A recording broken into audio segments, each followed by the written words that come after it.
Nifty का top gainer है Trent का शेयर, जो कि अब निफ्टी का हिस्सा है। लेकिन ट्रेंट में ये आज बड़ी तेजी क्यों आई है, इसके पीछे की वजह यह है कि ब्रोकरेजेस इसको लेकर काफी अपबीट हो गए हैं।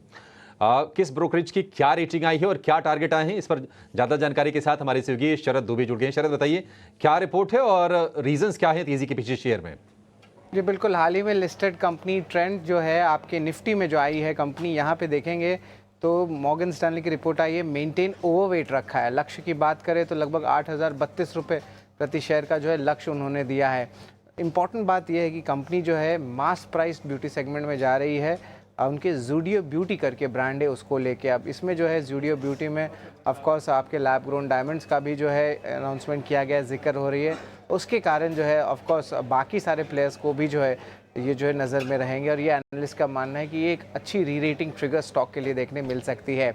जो बीपीसी सेगमेंट होता है, जो ब्यूटी पर्सनल केयर सेगमेंट जो हम बोलते हैं, उसका जो कंट्रीब्यूशन है वो बहुत मटेरियल है। वो वेस्ट साइड और ज़ूडियो स्टोर्स को अगर हम मिला ले तो, और बीपीसी बिजनेस का अगर स्केलिंग बढ़ता है समय के साथ साथ, तो कस्टमर्स और ज़्यादा इंडल्जेंट और इम्पल्सिव हो जाते हैं और उसके कारण जो इमर्जिंग कैटेगरीज़ हैं वहाँ पे देखा जाए तो जो ओवरऑल स्टैंडअलोन रेवेन्यू है वो लगभग 20% का हो सकता है और 10% जो था पहले के आंकड़ों के ऊपर था।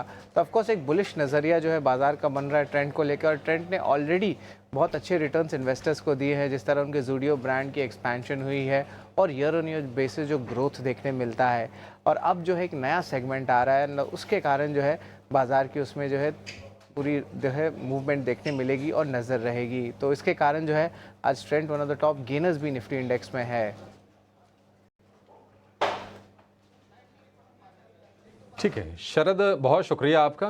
ट्रेंट मुझे व्यक्तिगत तौर पर अगर पूछा जाए तो कंपनी बहुत पसंद है। एक तो पेरेंटेज अच्छी इसकी टाटा ग्रुप की है, दूसरा इन्होंने जो भी ब्रांड्स क्रिएट किए ना वो बहुत अच्छा इन्होंने उनको समय दिया और ग्रो करने के हमने देखे कि बहुत ही शानदार उन्होंने अपनी ग्रोथ दिखाई है और एक नए सेगमेंट में एंट्री। मानस जी, टारगेट तो 8,032 का है मॉर्गन स्टैनली का, शेयर में बड़ी तेज़ी भी है।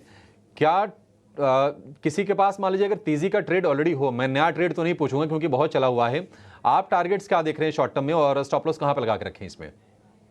देखिए, टारगेट तो 8,050 के ही आते हैं। जो ब्रेकआउट आज हमने देखा है, जिस तरह के वॉल्यूम्स के साथ देखने को मिला है, तो 8,050 के टारगेट के लिए आप पोजीशन को होल्ड कर सकते हैं और अब स्टॉप लॉस को रिवाइज करके 7690 कर लें। 690 स्टॉप लॉस आपके लिए ट्रेंड पर। मानस जी, मेटल में हम देख रहे हैं कि अब ना दिक्कतें शुरू हो गई हैं। वैसे भी कहा जाता है कि नहीं ये सिक्लिकल प्ले है, कमोडिटीज़ पर आप कोई इन्वेस्टमेंट वाला बेट नहीं ले सकते। आप ये बताइए कि अब चूंकि 4 दिन से मेटल इंडेक्स गिर रहा है, मेटल में अगर कोई नया शॉर्ट करना हो तो आपकी नज़र कहाँ पर है?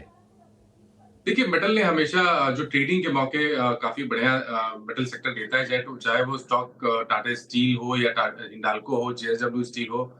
पिछले 2 दिनों से अगर आप देखें तो हिंडाल्को ने रिवर्सल के साइन दिखाए हैं। कल स्टॉक अपने 10 डे मूविंग एवरेज के नीचे फिसला है। तो यहाँ पर एक बिकवाली करने का ट्रेड ले सकते हैं। करंट लेवल्स पे 736 के स्टॉप लॉस से बिकवाली करने का ट्रेड लेना चाहिए और टारगेट आपको 685 के आसपास से सेट करने हैं हिंडाल्को में। हिंडाल्को लेके आइए, 685 तक ये शेयर गिर सकता है, ऐसा मानना है मानस जी का। 716 रुपए पर फिलहाल ट्रेड करा, लेकिन पिछले 7 दिन में देखिए ऑलरेडी ये 6% शेयर नीचे आकर कारोबार कर रहा है। तो हिंडाल्को आपको इसमें बिकवाली के मौके खोजने चाहिए। ये तो ट्रेड की बात होगी, निवेश कहां पर करना है ये जानेंगे और जोड़ेंगे मिड